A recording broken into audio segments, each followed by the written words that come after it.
Hello everyone, my name is Alex, and today I'm going to read pages 14 and 15 in the book G.K. Rowling, Harry Potter and the Philosopher's Stone.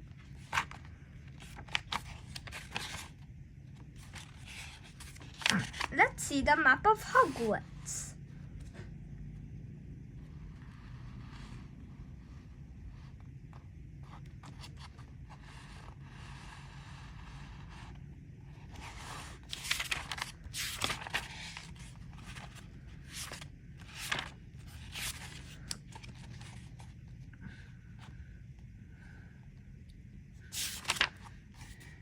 I've come to bring Harry to his aunt and uncle.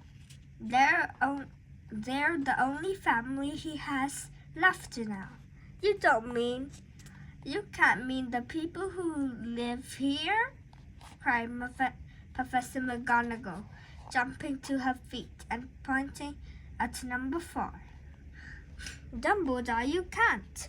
I've been watching them all day. You couldn't find 2 people who are less like us, and they've got a son. I saw him kicking his mother all the way up the street, screaming for sweets. Harry Potter, come and live here. It's the best place for him, said Dumbledore firmly. His aunt and uncle will be able to explain everything to him when he is older. I've written them a letter. A letter? Repeated Professor McGonagall faintly, sitting back down on the wall. Really, Dumbledore? You think you can explain all this in a letter? These people will never understand him. He'll be famous, a legend. I wouldn't be surprised if today was known as Harry Potter Day in the future. There will be books written about Harry. Every child in our world will know his name. Exactly. Looking very seriously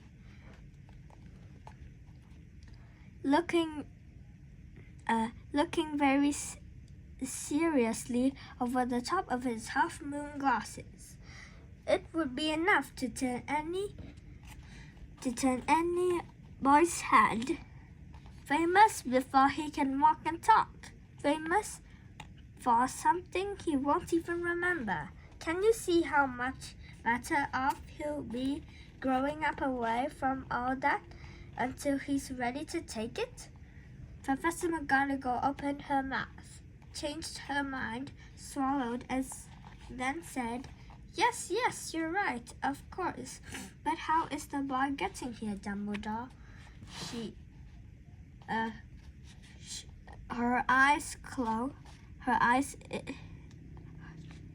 eyed his cloak suddenly, as though she thought he might be hiding Harry underneath it. Hagrid's bringing him. You think it wise to trust Hagrid with something as important as this? I would trust Hagrid with my life, said Dumbledore. I'm not saying his heart isn't in the right place, said Professor McGonagall gruntedly. But you can't pretend he's not careless. Does he tend to? What is that? A low rumbling sound had broken the silence around them. It grew steadily louder as they looked up and down the street for some sign of a headlight. It swelled to a roar as they both looked up at the sky, and a huge motorbike fell out of the air and landed on the road in front of them. If the motorbike was huge, it was nothing to the man sitting astride it. He was almost twice as tall as a normal man and at least 5 times as wide.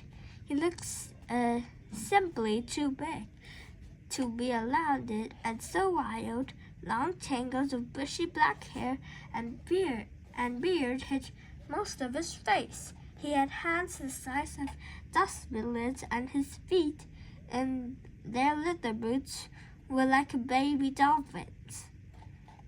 In his vast, muscular arms was holding a bundle of blankets. "Hagrid," said Dumbledore, sounding relieved. "At last! And where did you get that motorbike?" "Borrowed it, Professor Dumbledore, sir," said the giant, climbing carefully off the motorbike as he spoke. "Young Sirius Black lent it me.